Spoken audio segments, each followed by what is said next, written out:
Hola, ¿qué tal? Bienvenidos una vez más a la clase de Antiguo Testamento número 2. Estamos en el libro de Levítico. Mi nombre es Omar Palafox, y estamos tratando de ver la realidad que existe en el libro de Levítico, de la necesidad de santidad, de cómo Dios siempre ha querido y se ha movido de alguna manera en una santidad que sale, que surge de su ser, de su personalidad. Nosotros vemos que hacían muchas cosas, rituales, prácticas, inclusive momentos de confusión. No sabemos por qué hacían algo, por qué Dios pedía algo, pero el motivo principal por el que Él pide esto es porque quería que fueran santos, querían que fueran apartados de todo esto. Yo creo que por eso nosotros el día de hoy podemos leer el libro de Levítico y comenzar a pensar en esta santidad y ver que pues es necesario separarnos del mundo, ponernos aparte de este mundo. ¿Por qué no hacemos una pequeña oración? Podemos pedir a Dios que venga a nuestros corazones y podemos leer la Escritura y conocer un poco más de su voluntad. Oramos juntos. Santísimo Señor y Dios del universo, a través de las épocas, a través de las personas, siempre te has manifestado como un Dios amoroso, como un Dios compasivo. Te damos gracias porque podemos leer esto en la palabra. Podemos leer esto en tu Escritura sabiendo que tú eres un Dios grande, porque lo has vivido con Abraham, con Isaac, con Jacob, con Leví, con Aarón. Gracias, Padre, por estos hombres de fe que nos han dejado ejemplos, nos han dejado muestras de su servicio, de su dedicación, y queremos tomarlo para nuestros ministerios, para nuestra preparación, para nuestras vidas personales. Gracias entonces, Padre Santísimo, ven a nuestros corazones, ven a nuestras mentes, ayúdanos que con tu Espíritu Santo podamos entender más, conocer más y estar en una mejor relación contigo, Padre. Gracias pues por todo esto, bendícenos en el nombre de Cristo Jesús, nuestro Salvador y Señor, oramos. Amén. Entonces estamos en el libro de Levítico, ahí en el Antiguo Testamento, hablando que Israel había sido un grupo de personas, ¿verdad? Que pues era una persona al principio, la persona de Israel mismo. Él tiene sus 12 hijos, se desarrolla esta tribu de gentes grandísima, ¿no? Están con mucha hambre, con mucha necesidad de comida. Van a Egipto a pedir ayuda a su hermano José, y cuando ellos se quedan ahí, quedan esclavizados 400 años, un poco más de 400 años. En esta época ellos son transformados, las generaciones que entraron no son las mismas que salieron. Cuando ellos salen, después de haber sido demostrada la grandeza de Dios, la grandeza de su poder, vemos que están en el desierto, ¿ok? Están en el desierto, una época donde, pues, quieras que no, han sufrido, han aprendido, aunque tienen el deseo de conocer a Dios, de buscar a Dios. Se arrepienten, piden ayuda a Moisés, y como siempre, Dios ofrece todo eso a través de sus siervos, de sus servidores, como es Moisés, como es Aarón. Siempre Dios proveyendo para ellos. Por eso en este tipo de libros, como el libro de Levítico, hablamos de esta tribu de Leví, de la gente que van a ser sacados, que van a ser tomados fuera de las 12 tribus para formar una sola tribu de sacerdotes. Y de todos estos levitas, llamados levitas por esta persona llamada Leví, ahora son un sacerdocio levítico, un grupo de personas que son apartadas, separadas para un propósito determinado. Y por eso el libro, en el capítulo 1, versículo 1, Dios está llamando a Moisés. Dice, Jehová llamó a Moisés y habló con él desde el tabernáculo diciendo. Entonces el tabernáculo ya está establecido, ya fue construido en el libro de Éxodo. Vimos el video tal vez por ahí, cómo se puede imaginar uno el tabernáculo ya establecido, ya con paredes, ya con sus tiendas, todo lo que necesitaba ya construido. Pero lo único que hacía falta era implementar a los servidores, a las personas que iban a servir en este tabernáculo. Entonces por eso los israelitas, los judíos, llaman a este libro, y él llamó. Nosotros llamamos a este libro Levitas, pero ellos le llaman a este libro, y él llamó, porque es una llamada desde el tabernáculo para ser santos. Desde el tabernáculo. Increíble esto, que Dios mismo es el que llama, es el que es un llamado para llevar a cabo un servicio específico. Habíamos hablado que el libro está dividido en 3 partes generales, ¿verdad? Sacrificios y ofrendas santas, la santidad del pueblo, y también algo de temporadas sagradas, ¿no? Donde el propósito principal del libro es santidad. Estamos hablando de una identidad que el pueblo de Israel necesitaba forjar, necesitaba tener en sus vidas. Habían estado perdidos con Egipto, la influencia de los dioses egipcios. A lo mejor había mucha capacidad de que la gente estaba buscando dioses ajenos, no conocían su pasado, no habían sido circuncidados, por ejemplo, no habían conocido más de quién es Dios, qué es Abraham, todo eso que nosotros a veces conocemos y leemos. Ellos estaban un poco perdidos. El libro de Éxodo nos demuestra que fueron sacados y fueron enraizados. Fueron colocados con una fuente en el nombre de Dios. El nombre de Dios, el gran yo soy, el yo existo, yo produzco, yo genero. El creador del universo es el que los ha sacado de Egipto para ser su gente, para ser su pueblo. Entonces ahora que explica esto, es un llamado a santidad basada en su persona.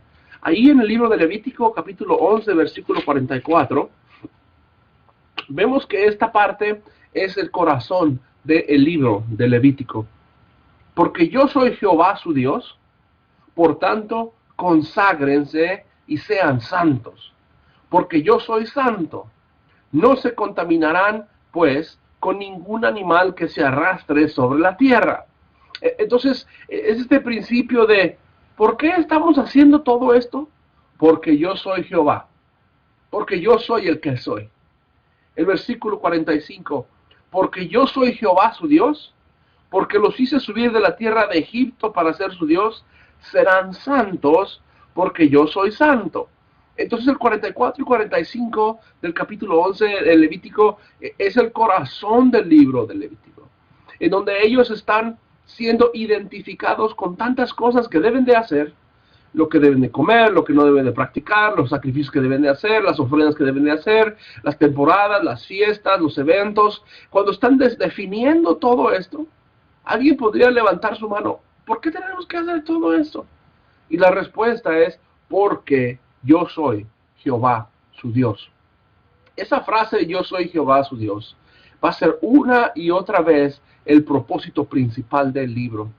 El propósito que lo vemos, por ejemplo, en el 19:2, si tienen ahí mismo en Levítico, capítulo 19, versículo 2, habló Jehová a Moisés diciendo, habla a toda la congregación de los hijos de Israel y diles, sean santos, porque yo soy santo.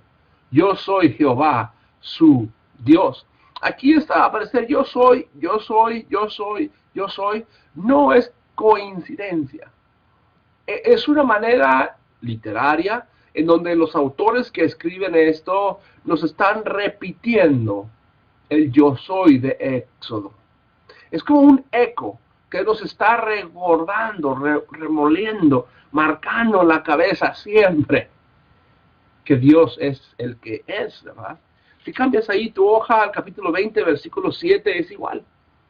Santifíquense pues y sean santos, porque yo soy Jehová su Dios.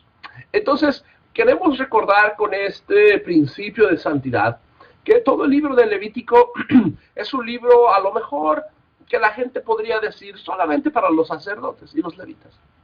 Y pues lo podemos separar algo de nuestras vidas y podemos quitarlo de la realidad que nos puede afectar a nosotros y nos puede dar en realidad mucha oportunidad de conocer y de amar a nuestro Dios. La santidad es algo que no es exclusivo y único de los sacerdotes. No es algo que, por más que querramos compartir y estar con Dios, puede ser olvidado. Necesitamos saber que la santidad es para toda persona. Es para todo individuo, para todo cristiano especialmente. Necesitamos oír ese llamado de Dios desde el tabernáculo. Necesitamos oír ese llamado desde el lugar santísimo. Y muchas veces no tiene que ser literalmente el tabernáculo. Lo que quiero decir es donde está Dios, en su lugar, en su trono, en su lugar santísimo. Desde ahí es donde nos llama y nos dice que vayamos a Él. Si tienen ahí sus Biblias, el Salmos 29, es un salmo donde podemos ver la poderosa voz de Dios, donde podemos ver este llamado de Dios que los pueblos, e inclusive especialmente los levitas, debían de ser expertos, debían de tener una postura de escuchar a Dios, de tener una sintonía de donde podían estar haciendo lo que Dios había pedido. Salmos 29, versículo 1, traigan a Jehová, oh hijos varones, traigan a Jehová alabanza y gloria, traigan a Jehová la honra debida a su nombre, adoren a Jehová en su santo atrio. La voz de Jehová está sobre las aguas, el Dios glorioso truena, Jehová está sobre las caudalosas aguas. La voz de Jehová es un poder, la voz de Jehová es con gloria, la voz de Jehová que quiebra los cedros. Jehová rompe los cedros del Líbano, los hace saltar como becerros, al Líbano y al Senir como crías de búfalo. La voz de Jehová que exige la llama de fuego, la voz de Jehová que hace temblar al desierto. Jehová hace temblar al desierto de Cades.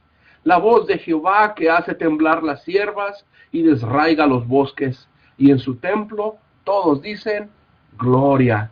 Jehová trae el diluvio. Jehová se sienta como rey para siempre. Jehová otorga poder a su pueblo.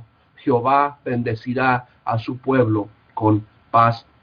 Entonces esta santidad del pueblo no es solamente una manera ritualista, religiosa y pues sobre todo forzada a gente. Culturalmente hablando, no queremos formar tabernáculos, no queremos formar tradiciones que no son para nosotros obligatorias.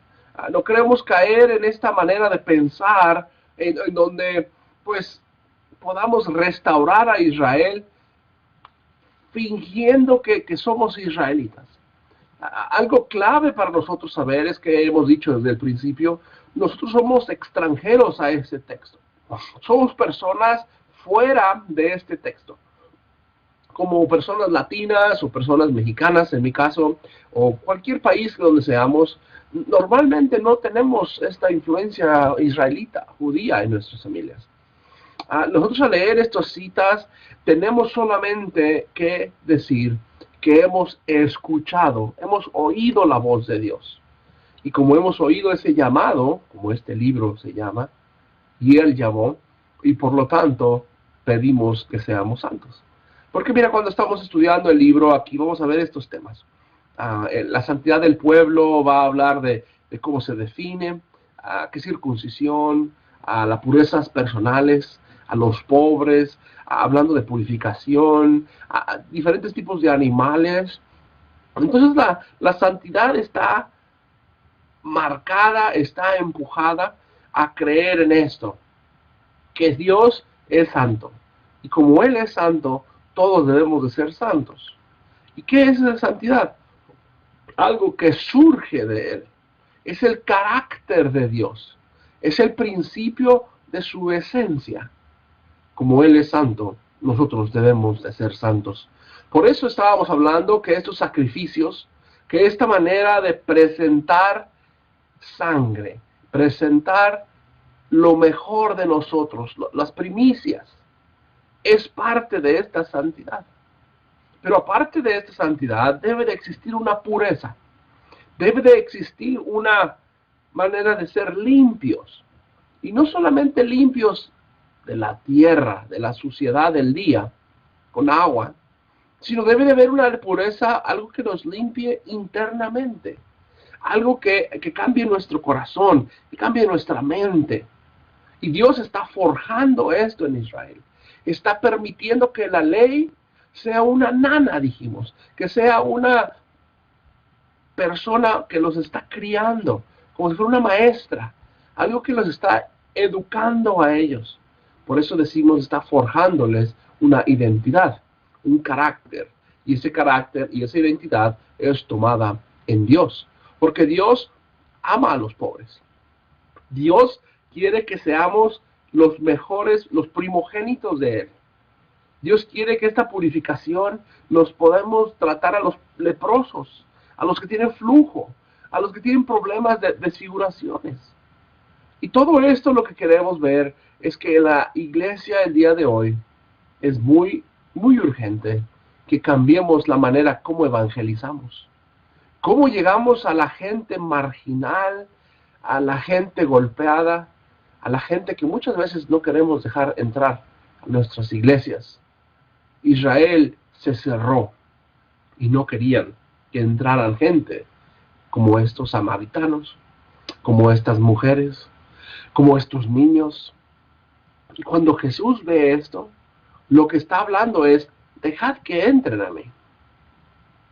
Y cuando esta parte de que Él llama, Jesús llama, vemos que la santidad es como algo que se impregna y entra en todo aspecto de nuestra casa, nuestras carteras. ¿Cómo gastamos dinero en las carteras? Por eso Israel tenía que dar 10% del diezmo. ¿Cómo vivimos con nuestros hijos? Por lo tanto, honra a tu padre y a tu madre. ¿Cómo nos movemos con nuestros seres queridos? Por lo tanto, no matarás, no codiciarás, no adulterarás. Toda esta santidad que sale de Dios empieza a formar hasta a veces qué tipo de relaciones íntimas podía tener un varón con su esposa. ¿Cómo podíamos tener a un recién nacido, a un bebé y circuncidado, haciéndolo partícipe de un pacto que había hecho con Abraham?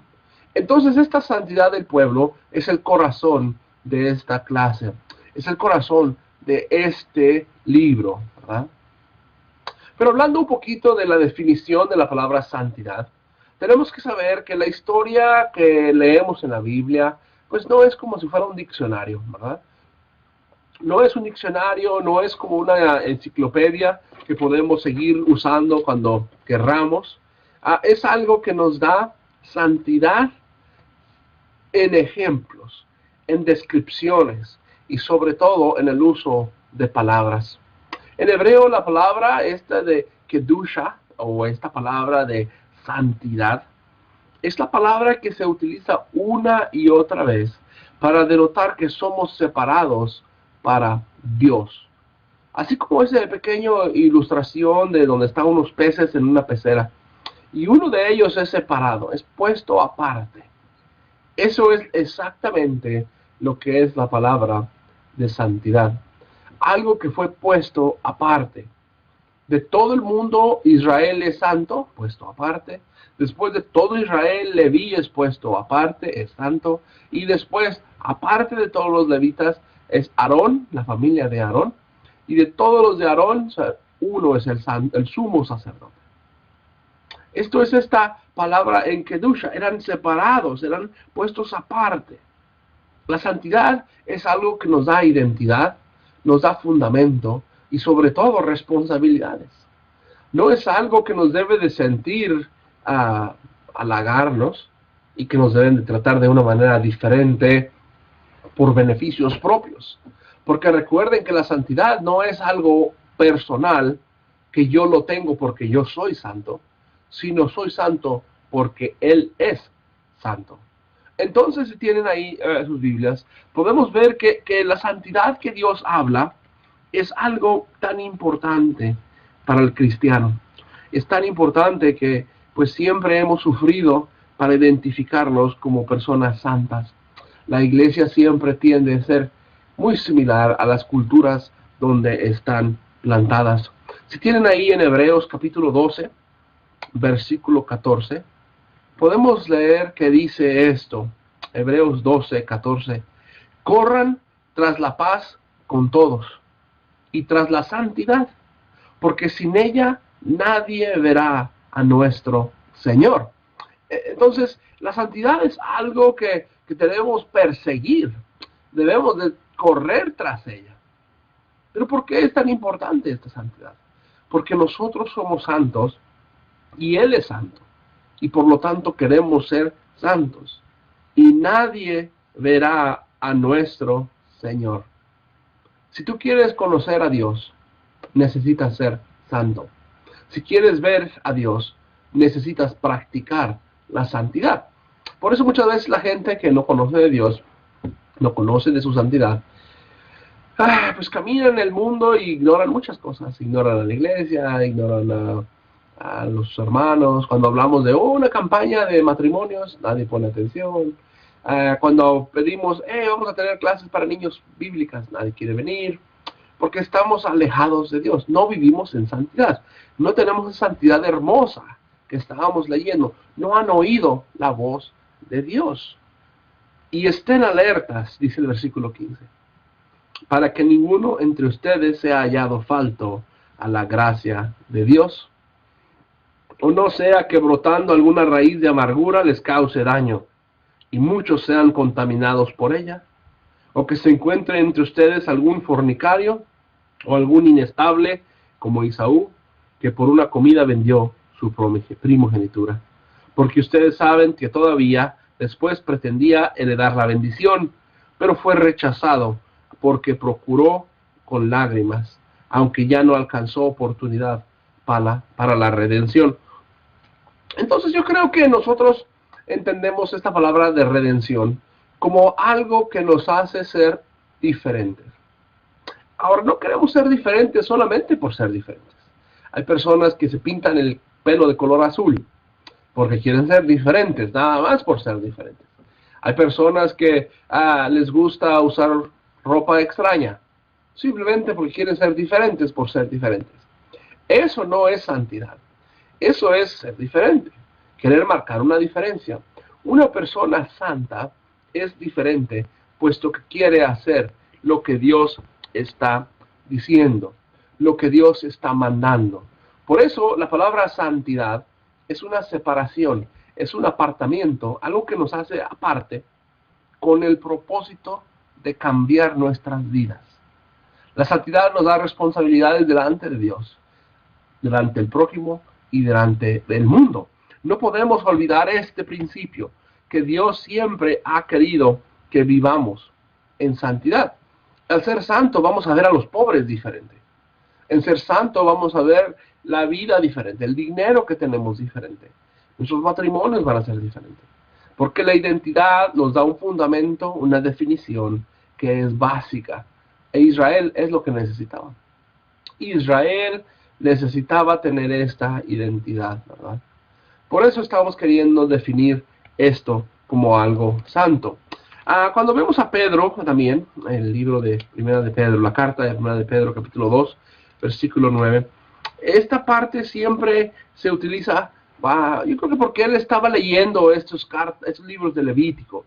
Él está invocando, está haciendo una cita de lo que acabamos de leer nosotros, ¿verdad? En Primera de Pedro 2, 9, desde el 8 tal vez podemos leer. Pero ellos tropiezan con ella porque son desobedientes la palabra. Por eso están destinados a la destrucción.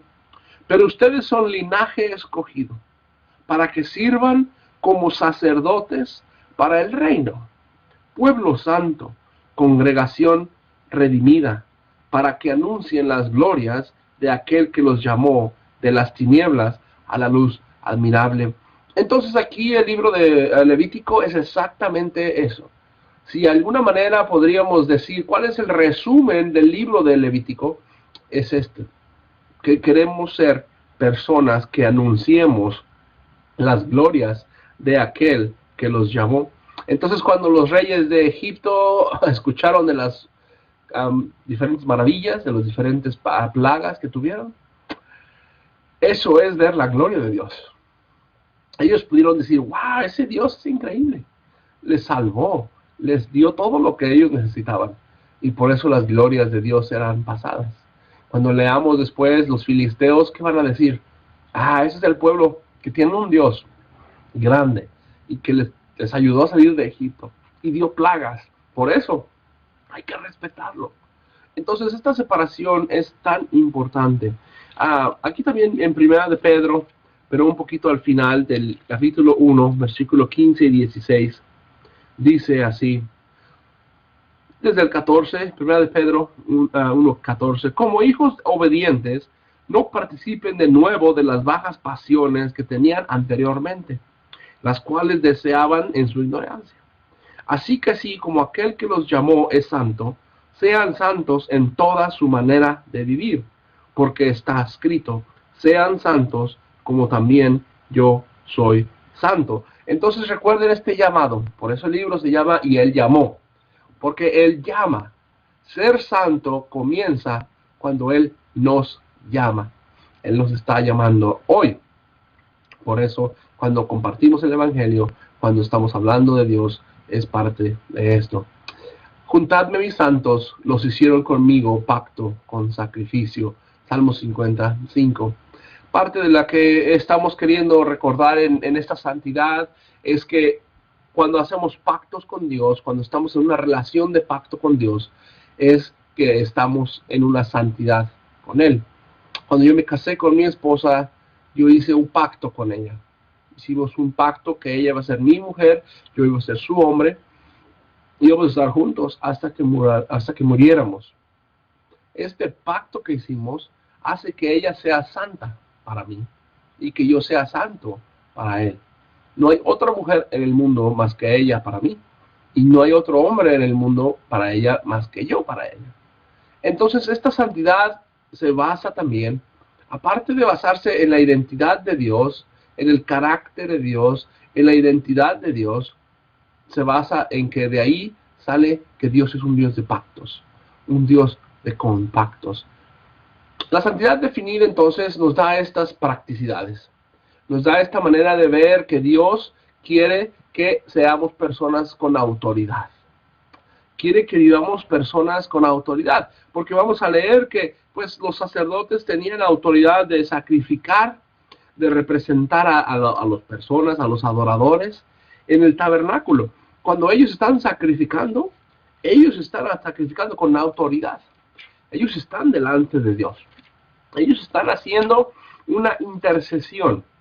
Son mediadores entre el hombre y Dios mismo. Ahora Pablo aquí, por ejemplo, en este pequeño ejemplo que puse de Hechos 19, está hablando que él está en Éfeso, ¿no? Y está siendo perseguido y tiene problemas ahí de la gente. Y desde el versículo 10, Hechos 19, 10, esto sucedió durante 2 años. O sea, lo estaban maltratando por 2 años.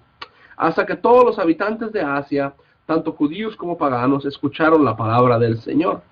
Y Dios hacía extraordinarios milagros por medio de Pablo, de modo tal que tomaba aún de la ropa que llevaba puesta en su cuerpo, los pañuelos y los trozos de tela, y los colocaban sobre los enfermos y las enfermedades, y se iban de ellos, y hasta el espíritu maligno salían de ellos.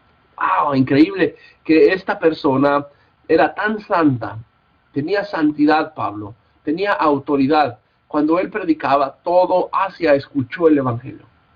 Pero dentro de eso, hasta su ropa, hasta su tela, pedazos que tenía, eran santos. Sanaban a la gente, servían al pobre, al marginado, al enfermo. Pero ciertos judíos exorcistas ambulantes trataban de exorcizar en el nombre de nuestro Señor a los que tenían espíritus inmundos, diciendo: los conjuraremos a aquel que salga en el nombre de Jesús, o que proclaman a Pablo. Ellos quisieron tener esta autoridad, quisieron tener la misma capacidad que Pablo. Pero contestando al espíritu maligno les dijo: a Jesús conozco y sé quién es Pablo, pero ustedes, ¿quiénes son? Y lanzándose sobre ellos, el varón que tenía el espíritu maligno los dominó, humillándolos de tal manera que huyeron de aquella casa desnudos y heridos. Y se enteró de todo esto todos los judíos y paganos que moraban en Éfeso. La santidad nos da algo de autoridad. Nos da la capacidad de decir: vamos a orar, vamos a tener presencia. Cuando alguien está queriendo decirnos algo, tenemos la confianza que Dios está escuchando. Yo he contado esa historia una vez, que cuando estaba viviendo en Guadalajara, México, a una mujer que, estas mujeres que leen las manos y leen el futuro y las cartas y todo eso, yo iba caminando y me dijo: te quiero leer la mano, ven, te quiero leer la mano. Y yo le dije: no, gracias, yo puedo leerte la Biblia.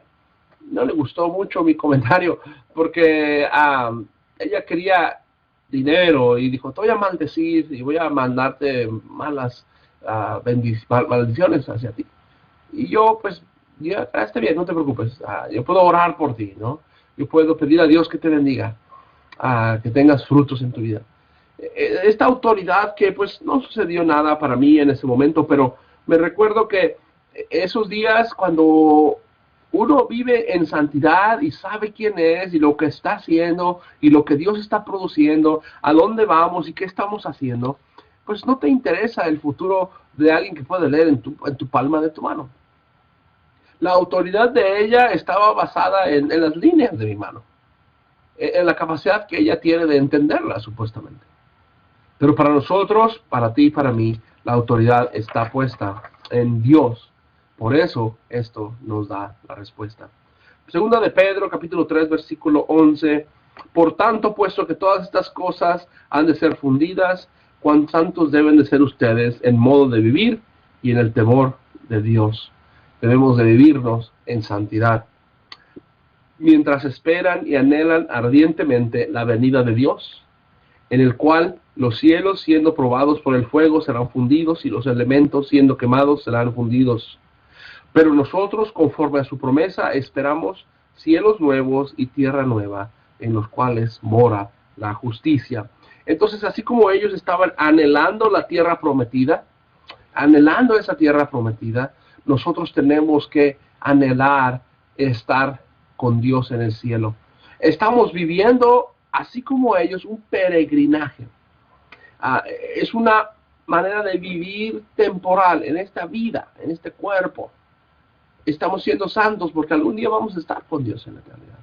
Por eso la santidad nos hace vivir en libertad de toda atadura espiritual. En 1 Pedro 1, 15 y 16, esta parte donde no hay nada que nos detenga. Somos un pueblo santo, somos alguien que nos separa. Israel estaba haciendo exactamente lo mismo. Para ellos, Moloch, para ellos como Baales, para otros dioses, no tenían nada de autoridad sobre ellos. Egipto fue la demostración. Todos esos dioses que Egipto los veía como grandes dioses, no hicieron nada. Dentro de esto es que nuestra oración es escuchada cuando estamos viviendo en santidad, estamos en comunión con Dios, recibimos todo lo que Dios nos ha dado, son recursos que Él ha dado, nos ayuda a vivir, a contener, a participar en la vida eterna. Gracias, porque por esta santidad podemos conocer más de Dios. Algo que queremos hablar es que esta santidad, entonces, con este pequeño modelo que tenemos aquí, es que lo santo y lo impuro son opuestos, ¿verdad? Es algo que tú y yo podemos entender fácilmente si tomamos como esta pequeña pluma, o este esfero, este pequeño bolígrafo, y tú vas a decir: esto es algo común y corriente. Pero cuando nosotros lo utilizamos para escribir una oración, un canto, o utilizamos esta pluma para escribir un ánimo a un hermano. Le voy a escribir a este hermano que está en el hospital. Usamos esta pluma y escribimos una, hermano, Dios te bendiga, lo que sea. En ese momento, algo común y corriente, se mueve a santidad. Es como que pasa a este momento de santidad. Y por eso se vuelve algo puro, algo perfecto. Ahora, cuando esta pluma la utilizamos, también la misma pluma, la utilizamos para escribir maldiciones, o la utilizamos para escribir una receta de cocina, o para escribir cualquier cosa, ¿no? Dibujar ahí con la pluma nada más. Empezamos a profanar el uso de la pluma. Empezamos a utilizarlo para algo que no es santo, algo corriente. Pero muchas veces eso es lo que nos hace caer en pecado. Y cuando caemos en este pecado, es cuando se mueve a lo contaminado. Ahora ya esta pluma es algo contaminado, algo impuro. Para poder limpiar esta pluma otra vez, necesita limpieza. Necesita que ser purificada. ¿Y cómo la purificamos? A través de sacrificios, a través de santidad, a través de cómo podemos limpiarla. Pues nosotros empezamos a cambiar nosotros mismos. Cuando yo cambio mi corazón y mi mente, esta pluma va a ser utilizada para santidad. Ahora, este proceso es muy natural en un ejemplo tan pequeño y tan insignificante como esta pluma. Eso sucede en toda la vida. En toda la vida. Si tu matrimonio, algo común, todos estamos casados. Cristianos, no cristianos se casan. Hay matrimonios en todos lados. Cuando esos matrimonios empiezan a tener sacrificio, santidad, nos estamos moviendo hacia la pureza. Nos estamos moviendo que nuestro matrimonio sea delante de Dios lo correcto. Bueno, en vez de ir de vacaciones a la playa, vamos a ir al retiro de matrimonios. Eso es sacrificio. Es poner dinero, es poner esfuerzo, es poner tiempo aparte, ¿no? Estamos separados. Todos estarán en la playa el día de vacaciones, pero yo me aparto, soy santo y voy a estar con mi esposa en este retiro de matrimonios. Esa pureza nos va a ayudar a ser mejores delante de Dios. El pueblo de Israel esto lo practicaba en todo. Por eso cuando ellos iban a la guerra, ¿no? Iban a la guerra, mataban a todas las tribus, a toda la gente que iban a matar, y tenían aquí todos los tesoros, todo lo que había sido recuperado de la guerra. Si lo traían y lo ponían a los pies del rey o de los sacerdotes, era algo contaminado, algo impuro, algo que no podía ser recibido por la gente, el pueblo de Israel. Tenía que ser limpiado. Por eso, ¿qué hacían? Un sacrificio.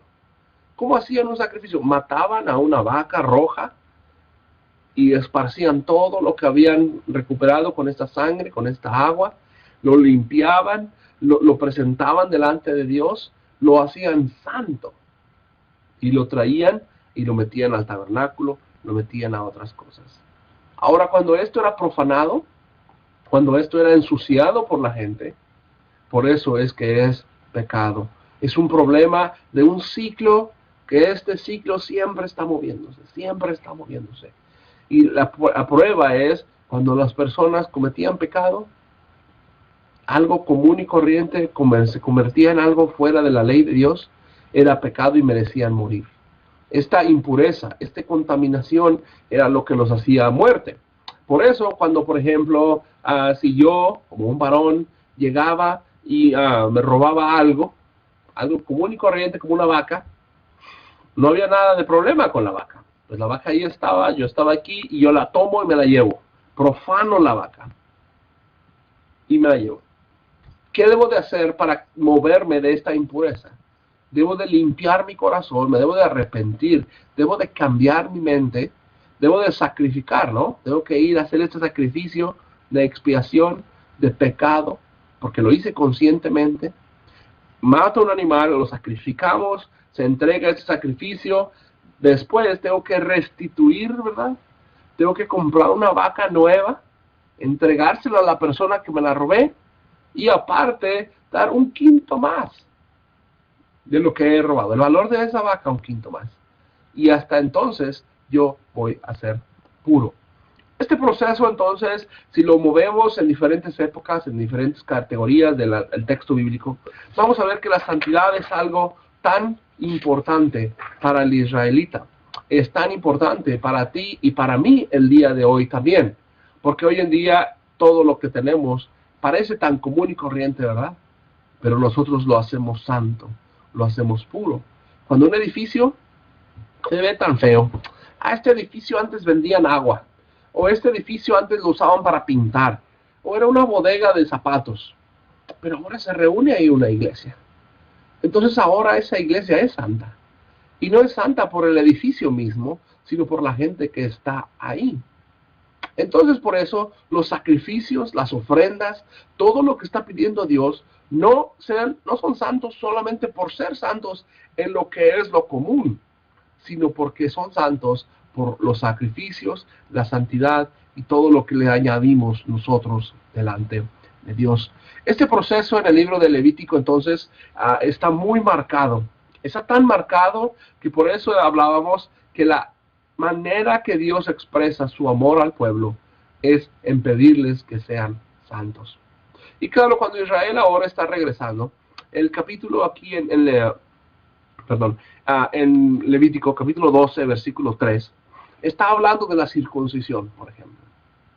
Está hablando de la circuncisión y dice, bueno, desde el 1 para leer el contexto, capítulo 12, versículo 1 en adelante, Jehová habló a Moisés diciendo, habla con los hijos de Israel y diles, cuando una mujer conciba y dé a luz a un varón, quedará impura 7 días. Wow. Entonces por eso está simplemente algo común. Pues tuvo un hijo, un varón, pero al haberse nacido este varón, automáticamente se movió a lo impuro, se movió a algo que era profano delante de Dios, ¿verdad? Quedará impura 7 días, como en los días de su menstruación quedará impura. ¿Por qué se quedará impura? Porque hubo derramamiento de sangre, porque ella estuvo bajo esta maldición, ¿recuerdan? Desde Génesis, que cuando una mujer dé a luz, es este pecado de Génesis 3, que la mujer es lo que va a tener que vivir con estos dolores de parto, porque pecó, porque tomó el fruto equivocado. Por eso es que ella está siendo sucia, está mal. Y al 8º día se circuncidará el prepucio del niño, pero ella permanecerá 33 días en la sangre de la purificación. No tocará ninguna cosa santa, ni entrará al santuario hasta que se cumplan los días de su purificación.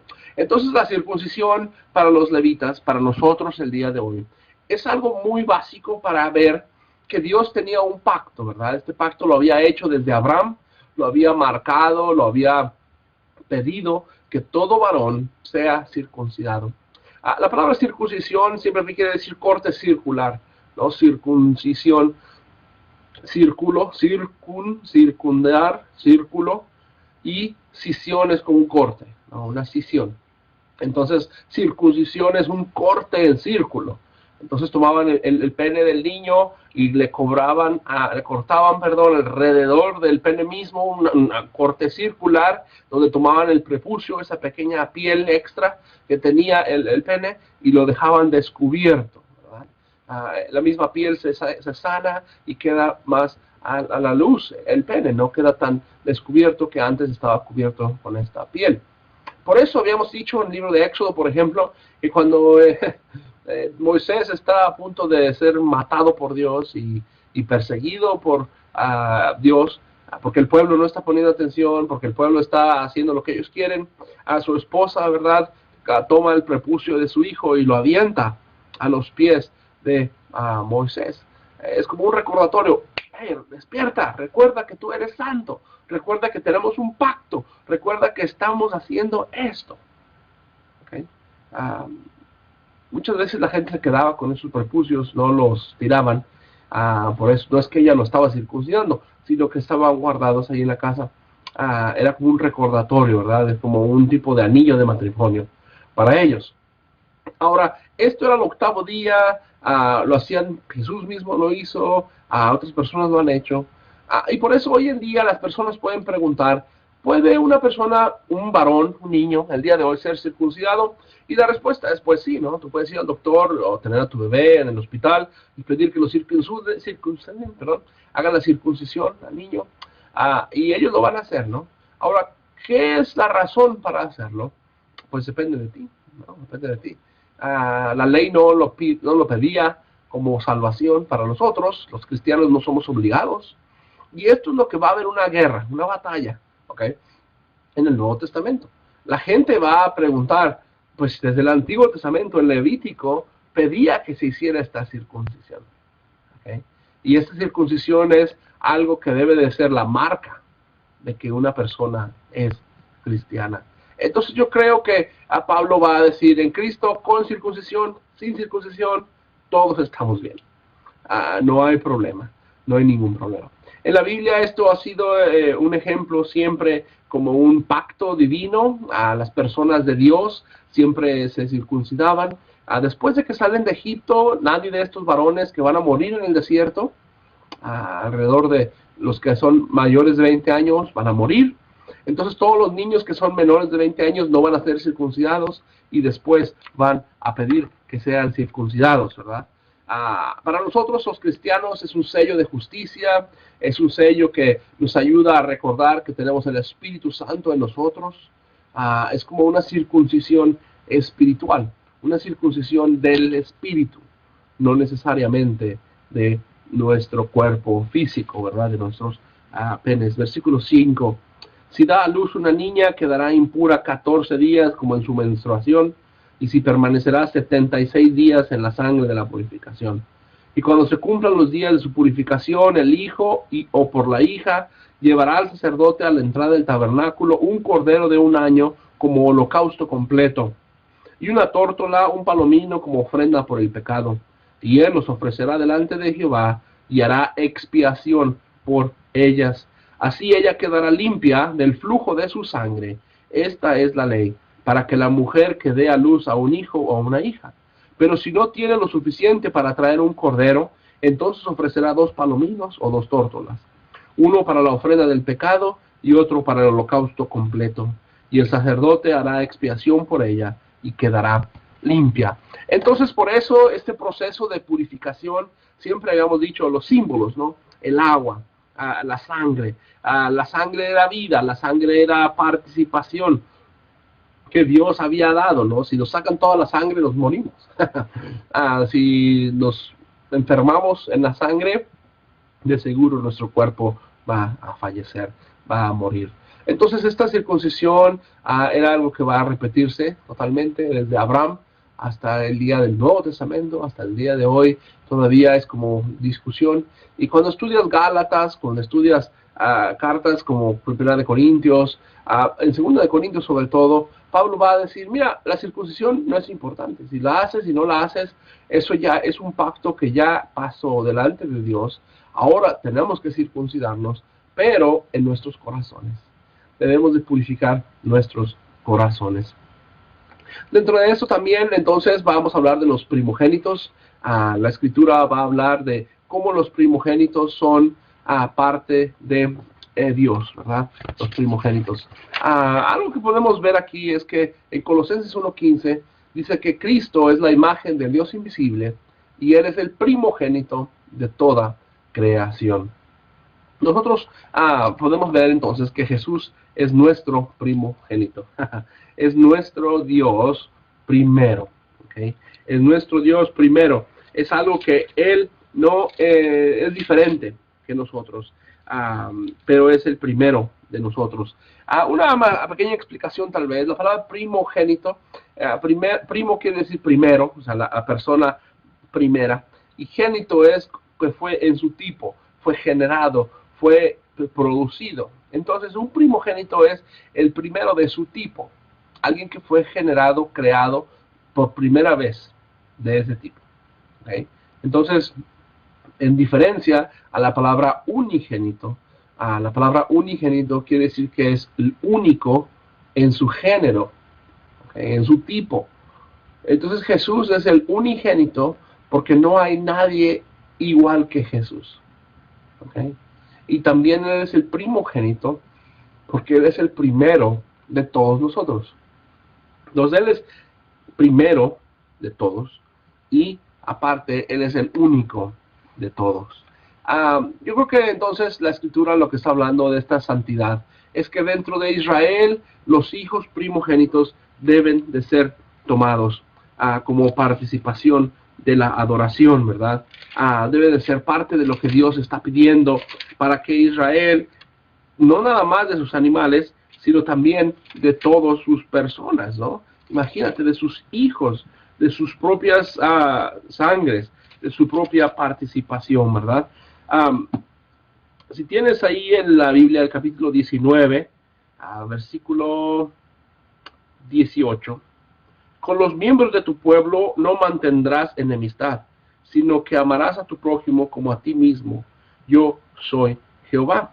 Guardarás mis mandamientos, no ayuntarás su ganado mezclado con otra especie de ganado, ni sembrarán sus campos con mezclas o semilla, no se pondrán vestidos hechos de materiales mezclados.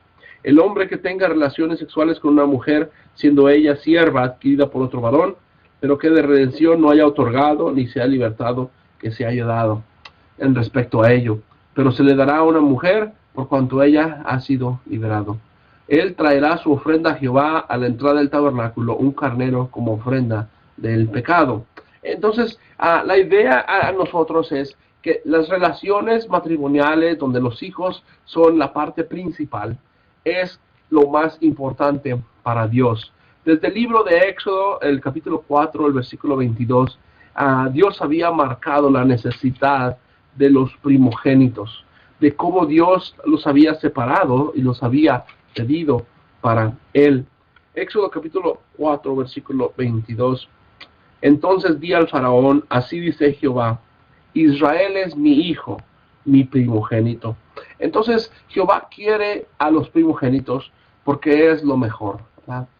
Es la primera persona que fue la familia, y sobre todo que el primogénito es el varón, ¿verdad? Cuando puedes tener un matrimonio que tuvo 2, 3 hijas y después un niño, él va a ser el primogénito. Él es el primero, no las 2 o 3 hijas que tuvieron antes. En Éxodo 13, versículo 2, dice igual, conságrenme todo primogénito, todo el que abra matriz entre los hijos de Israel, tanto de los hombres como del ganado, es mío. Entonces, la idea es que Dios está pidiendo que cuando una persona se casa y tiene por primera vez a su hijo, estamos dando gracias a Dios. ¿Por qué? Porque ahora el hijo, el varón, va a poder extender la vida. Él va a ser el siguiente varón, ¿verdad? Es el siguiente Adán. Es la siguiente manera de que la vida va a continuar hacia adelante. Estos primogénitos, entonces, es algo muy importante para ellos porque denota la santidad misma, ¿verdad? Cuando leamos un poco más en el libro de Números, vamos a ver que estos primogénitos podían ser comprados, podían ser tomados, ¿verdad? Y darse al tabernáculo, porque eran de Dios, ¿no? Entonces el primogénito, cuando nacía, se llevaba al templo, se sacrificaba el animal, se hacía la circuncisión y se entregaba al templo, como Samuel tal vez. Pero si tú no querías dejar a tu hijo, lo podías salvar, lo podías comprar de regreso hacia ti. Ahora nosotros somos estos primogénitos también, ¿verdad? El primogénito es la primicia familiar, es el primero en autoridad, es el que va a recibir la herencia, ¿verdad?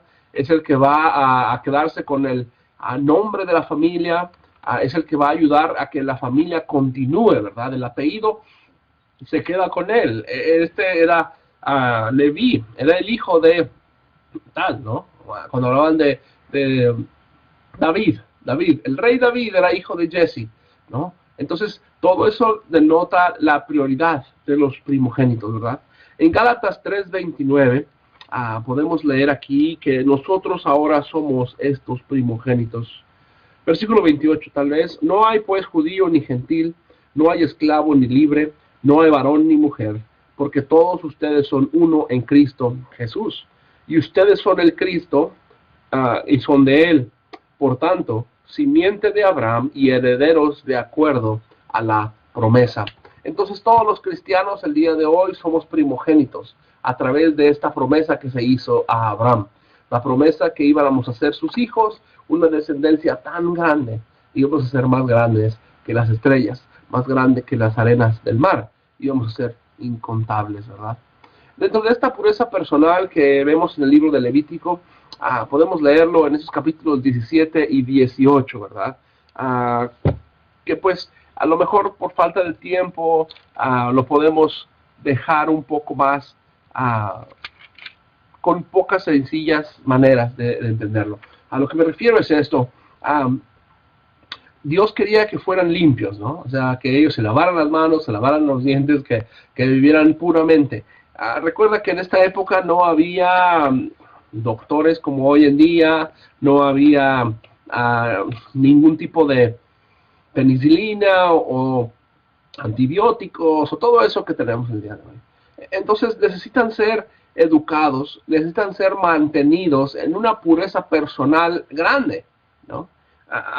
Yo lo que quiero decir es que en realidad, ponte a leer aquí en Levítico capítulo 17, dice el versículo 3, cualquier hombre de la casa de Israel que sacrifique un toro, un cordero o una cabra dentro del campamento o que lo sacrifique fuera del campamento, sin llevarlo a la entrada del tabernáculo, a presentarlo como una ofrenda ante Jehová, la sangre será atribuida a aquel hombre por cuanto ha derramado sangre.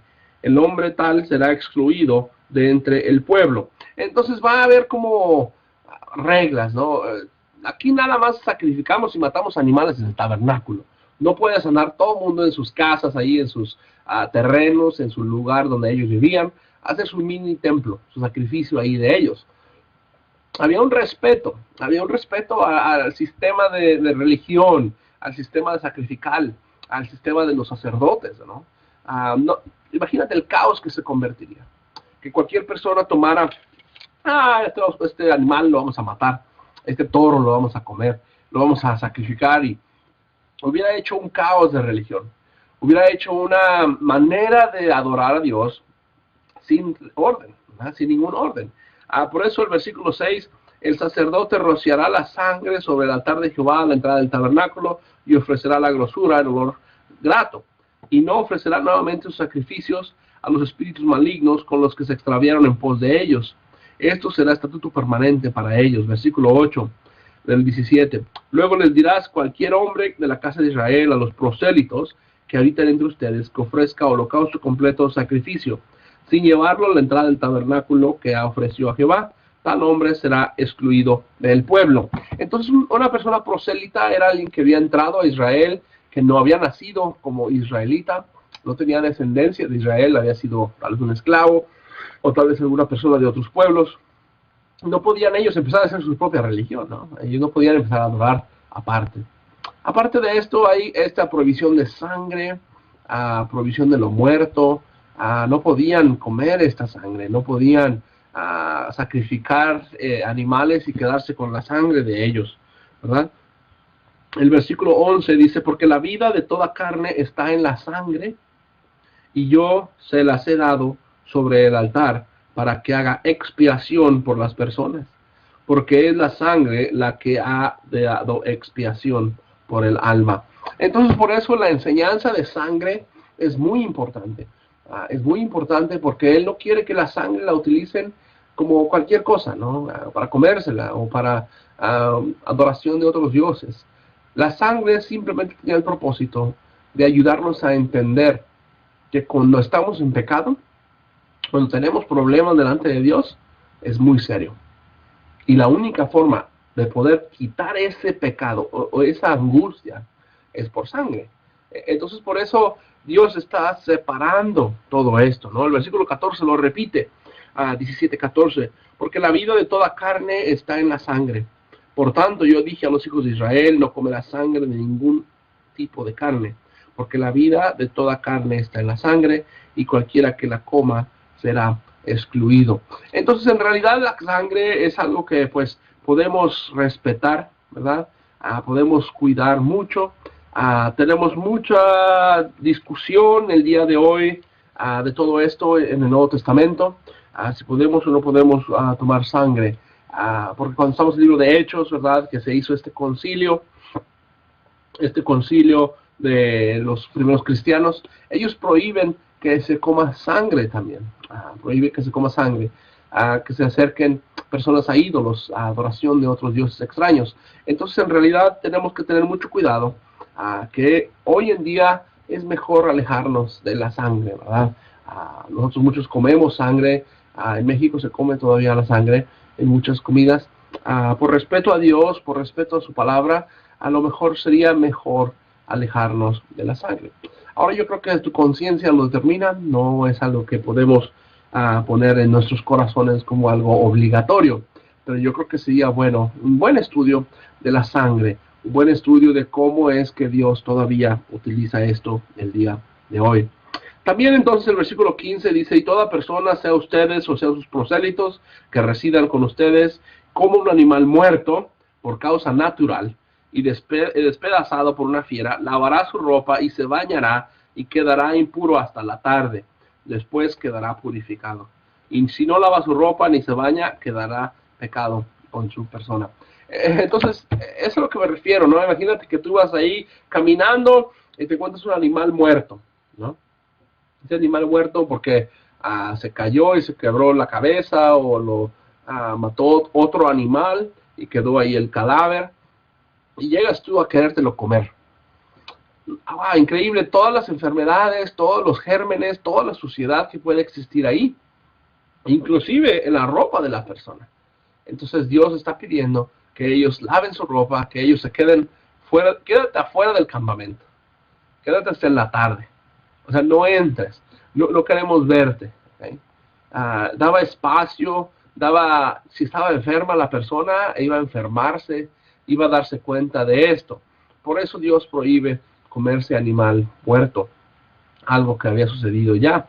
Todo esto, lo que estamos hablando, como dije al principio, Dios está queriendo darle identidad a Israel, carácter, personalidad. No somos personas que comemos cosas así. Nosotros somos personas que no comemos sangre.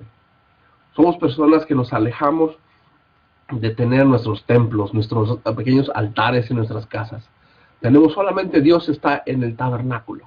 Allá está Dios y los sacerdotes están allá. Mi trabajo no es hacer esto, mi trabajo es solamente llevar mi corazón y poder hacerlo. El capítulo 18 habla de esta inmoralidad, ¿verdad?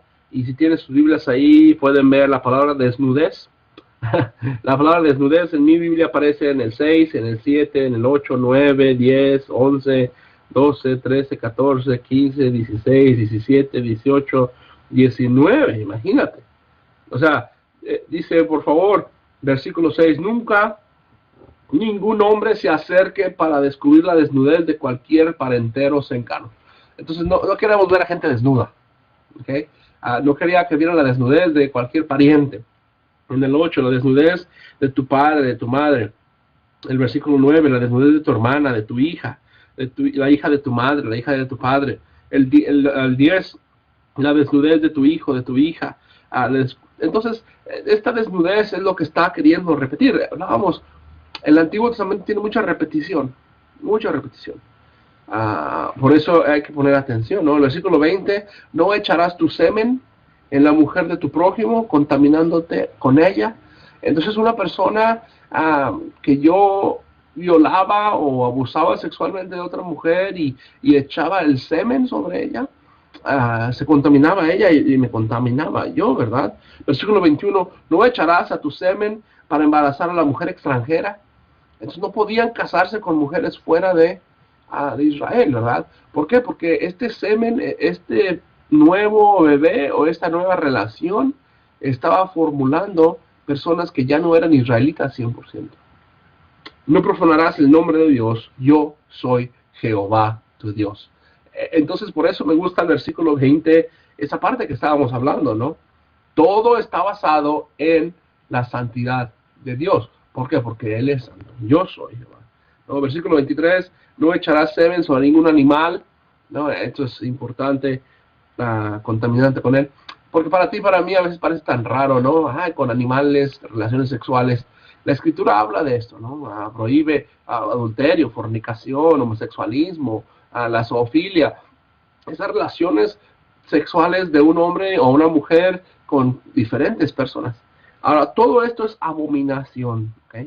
Abominación.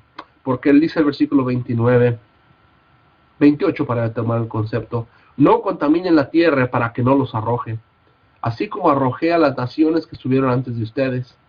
Por tanto, todo aquel que cometa cualquiera de estos pecados, las personas que los cometan serán excluidas de entre el pueblo.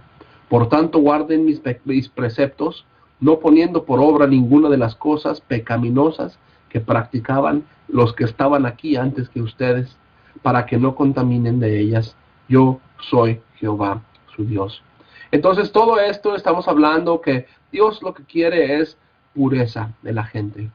Dios quiere que se mantengan en la unión matrimonial, que no haya ningún tipo de relaciones que se afecten, ¿verdad? Y eso hoy en día es muy claro, ¿verdad? Una persona, un hombre se casa con una mujer. Cuando este matrimonio se rompe por la relación sexual con otra persona, cualquiera de los dos, es adulterio, ¿verdad?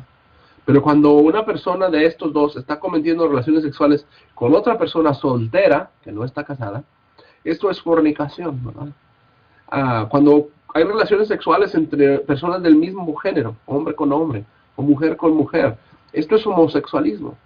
Esto para Dios era equivocado, era problema. ¿Okay? En la época de zoofilia, relaciones sexuales con animales, ¿no? Donde se juntaban con cosas horribles, cosas que tú y yo podemos ver hoy en día que crecen muchísimo, ¿no? Lo vemos en la internet, lo vemos en las películas, lo vemos en la televisión. Nuestras costumbres, nuestras formas de vida siguen contaminando la tierra. Esta contaminación de la tierra es algo que queremos terminar aquí con esto. No es simplemente hacer esto porque queremos ser diferentes, sino queremos hacer todo esto porque Dios sabe que eso es lo que mejor nos conviene. Eso es lo que más necesitamos hacer. Para Israel esto es lo que más les convenía hacer.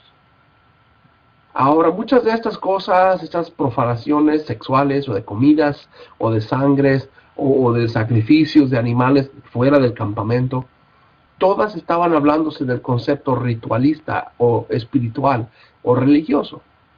Había iglesias que hacían relaciones sexuales con animales. Había religiones que estaban haciendo relaciones sexuales entre hombres y hombres o mujeres y mujeres. A fin de cuentas, todo esto era parte de su transformación, ¿verdad? De su transformación. Por eso habíamos dicho en Romanos 12 que tenemos que transformar nuestra mente diariamente y no ser igualados, no ser informados, no tenemos esta participación del mundo. Para terminar, en Salmos 29, habíamos leído al principio, versículo 2, traigan a Jehová la honra debida a su nombre. Eso es lo que está pidiendo Dios. Si eres de Él y tienes el nombre de cristiano, o para ellos el nombre de israelita, deben de honrarle así, y por lo tanto adoren a Jehová en su santo atrio. Entonces esta hermosura de adoración, esta hermosura de santificación, es lo que queremos recordar del libro de Levítico hasta esos capítulos. Gracias, que Dios te bendiga y seguiremos estudiando en las siguientes clases. Buen día.